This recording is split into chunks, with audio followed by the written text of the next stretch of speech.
So I want to give you guys some of my thoughts on what's happening with the US government right now. So the Democrats control the entire government. They control the executive, they control the Senate, they control the House, right? Republicans have lost, supposedly, right? Republicans have lost in the case of the elections. But here's the thing. Republicans right now have their golden opportunity to do what they need to do to market themselves. What they need to do to market themselves, because here's the thing. Think about it this way. If Trump won, right? If Trump would have won the election, and if the Republicans would have dominated the Senate, then what would have happened? Well, let's say that within the next 3 or 4 years, a recession happens, or some crazy terrorist attack happens. Muslim lunatics blow up they blow up a Sizzlers or something and they kill a bunch of people. I don't know. Or they blow up a football game. Do you really want that to happen under a Republican watch? Do you really want that? Think about it this way. Do you really want that to happen in a government where the Republicans have some power? Because let's say the Republicans won the Senate. Democrats can then say, well, it was these Republicans. They controlled the Senate. They didn't allow us to do what we wanted. We wanted to do this one bill that would have, increased the defense budget, but Republicans didn't want to pass it because there was something about welfare for the poor. So they didn't want that to happen. So bang it, a bang it, a bang it, a bang. They start blaming each other. Republicans will say, well, no, Democrats controlled the House. Yes, we have control of the Senate, but the Democrats didn't want to do this one thing. They didn't want to stop immigration. They didn't want to block immigration from the Middle East or whatever. And so now the terrorism happened. That's how it happened. So then they are both in the position. Let's say the Democrats control the House, the Republicans control the Senate. They're then in the position to blame one another. But in a situation where the Democrats are controlling the entire government, the Republicans can then blame the Democrats on everything. The Republicans can blame the Democrats on everything. This is how this should be viewed by Republicans who want to be strategic. This is not like, oh, the Democrats won. This is a complete nightmare. This is not a tragedy. It really isn't from a marketing point of view. This is perfect. This is wonderful. Listen, Republicans are always talking about how Democrats have terrible policies and Democrats have, they mess things up and they're going to ruin the country. They'll think of it this way. If Democrat policies are so destructive, this is the golden opportunity to allow the country to witness that. This is your golden opportunity to demonstrate, or to really get the Democrats to demonstrate what you guys have been saying all along, and that is Democrats suck. So if Democrats suck so much, you guys should be happy. This situation right here, these next 4 years, they are going to be a Republican wet dream materializing right before our eyes. That's what this is. This is a Republican fantasy coming right into reality. This is your opportunity to just allow the Democrats to demonstrate how crappy they are. And then you can play the blame game. Terrorism happens, blame the Democrats. Recession happens, blame the Democrats. And you are going to see a red wave. That's what's going to happen. You are going to see a right-wing whiplash that it's going to parallel what happened in 2015, 2014, when Obama was president. We had this giant red whiplash, and it was really a right-wing surge. It wasn't just in the United States. It was in Europe as well. That's what you're going to be seeing. People, liberals, moderates are thinking, well, with the Biden presidency, things are going to get better. No, they're not. People are thinking, well, the righties, they just invaded the Capitol building. So they just invaded the Capitol building. So we don't want Republicans in office anymore. This is the time to push Trump out. Trump needs to leave. That's what people are thinking. Well, okay, Trump leaves. The anger is still there. The hatred is still there. The tension is still there. The crazy, fanatical right-wing hatred is still there. And the lefties, who are also filled with hatred for the government, for conservatives, they're still there also. And make no mistake about it, the people who are going to hate Biden aren't just going to be on the right. They're going to be on the left as well. And another thing also, if you watch some of the footage that came out from the Capitol, from the siege of the Capitol or the breach of the Capitol, you'll see some guy waving the gay flag, the rainbow flag. So these aren't really conservatives in the traditional sense of the word. These are fanatics. These are lunatics. These are people who don't mind implementing a little bit of, Jacobin, crazy, rebellious Joker politics. They just want to see the world burn. They love chaos. So you see what's happening. You see the left getting more and more angry. You see the economic problems. Do you really want a Republican presidency during that time when the shit hits the fan? Do you really want a Republican in office to get splattered with that shit? That's a serious question. Do you really want that? You don't want that. Doesn't look good for you guys. Does not look good for you guys. So that's the bottom line.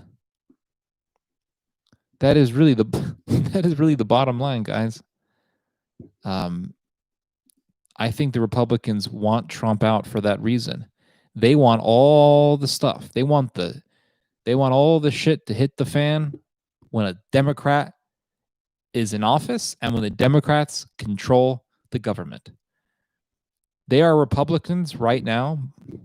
Most likely, can't prove this, but I'm going to assume that they are Republicans right now cheering in glee and in ecstasy as to what is happening. So happy that Ossoff won, so happy that Warnock won, so happy that Kamala Akbar is going to control the Senate practically because she now has a vote, right? Because the Senate's going to be 50-50. Well, constitutionally, if the Senate is 50-50, the vice president gets a vote. That's how it works. The last time this happened was in the year 2000, and Cheney had a lot of influence in the Senate. So you have Kamala Akbar, who's going to be controlling the Senate. Democrats going to control the House. You're going to have a Democrat grandfather as the president, and then you're going to have the inner city school principal being the vice president, and she's going to get all the media attention because she's a woman, and she's a woman of color. So she's going to get that attention. She's going to get them cameras on her. And everyone's going to be so excited. It's going to be the first Black woman to have just such a high seat in American politics. And all these libs are going to be cheering on. And this is the golden opportunity for all the righties to come out of the woodwork. All the radical, fanatic, psycho righties to come out and be like, oh, did you see what this Black woman said? Did you see? This is why we can't have these people in politics. You see what this crazy communist Kamala Akbar said. And then Joe Biden's going to say some stupid ass lefty stuff like, well, the hijab is very helpful. It can prevent the spread of coronavirus. And all the righties are going to be like, Joe Biden supports Islamic misogyny. They talk about feminism, the misogynist. Think about it, man. It's a perfect situation. You got this old man there who's like barely capable of doing a speech. And then at the side, you got Mama Kamala. You got Kamala Akbar, and she has that look that so many righties just hate. A strong, independent woman of color. A lot of righties hate that stuff. They get so pissy with it because to them, it's just some SJW stuff. They're like, well, the only reason why she's there is because she's Black. I mean, they'll say stuff like that. this SJW women empowerment crap. So this is not an atmosphere where Democrats are just dominating. It's not. This is you know what this is? This is a room full of gas, and all the righties got to do is throw a flame in. That's what this is. This is not a situation where righties are losing. Quite the contrary. I remember when Obama was president and all these refugees were pouring into Europe and immigration was the big talking point. It was the big point of contention. The right dominated the internet. Breitbart, all the crazy righties on YouTube, Sargon of Akkad, all these freaks, Milo, Jordan Peterson, these people just dominated. The right dominated the internet. And in a way, they still do. You look at people like Tim Pool, they dominate the internet. And the right won the meta-political battle. There's political battles, but then you have meta-political battles. Meta-political, the word meta-political or meta-politics is something that I learned from the Nazis, actually. The neo-Nazis in Europe like to use this term. Meta-political is when you are dominating the political discourse of society. Remember, everyone thought that Trump was going to lose because he was a big doofus and he was a orange orangutan or whatever. The reality is that Trump was winning. He won before the election even began. Why? Because Trump dominated the political discourse of the country. Everyone and their mama around the dinner table were talking about Donald Trump. That's the bottom line. Every alphabet outlet was talking about no one else but Donald Trump. No one gave a damn about Jeb Bush, Ted Cruz, none of that crap. Everybody just wanted to talk about Donald Trump.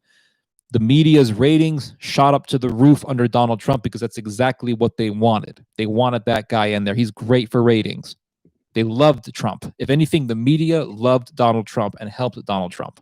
Even with all the negative attention, the media helped Donald Trump. Because when the media says, oh, we hate this person, he's so bad and so nasty, guess what? All the people are like, well, I want to hear what this man has to say. He seems so interesting. What's the big hoodabala about? So Trump won the meta-political battle. And so I think we are going to be seeing in the next 4 years a repeat of what happened in 2014, 2015, but it's going to be much stronger. It's going to be much more intense. Why? Because people believe that the election was stolen. And when enough people believe that the election was stolen, they can become very dangerous. And they can become very hysterical. But they also become one thing, and that's determined. When you think that something is stolen from you, you become very determined to take it back. So you're going to have Kamala Akbar in the White House. She's going to say a bunch of stupid lefty shit like Sharia law ain't so bad or Muslims are great or whatever. She's going to be saying Islam is a beautiful religion. Happy Ramadan or whatever, and all the righties are going to be like, she supports Sharia law. And that's going to get the righties up. It's going to get their viewership up. Some crazy terrorist attacks could happen. And if it does happen, God help us, because all the immigration stuff, all the immigration hysteria is going to come back to the forefront. It kind of already did with the whole coronavirus thing. But if you have terrorism, that just amplifies it even more. So all the anti-immigration stuff is going to come back to the forefront, and they're going to be like, well, we had 4 years of this guy, and we had a recession, we had terrorism, all these horrible things happen. Well, we needed someone who's a strong leader, we need a very strong leader. And then what are you going to have? You're going to have some guy, either Trump's going to run again, and that's possible, or you're going to have someone who's crazier than Donald Trump run.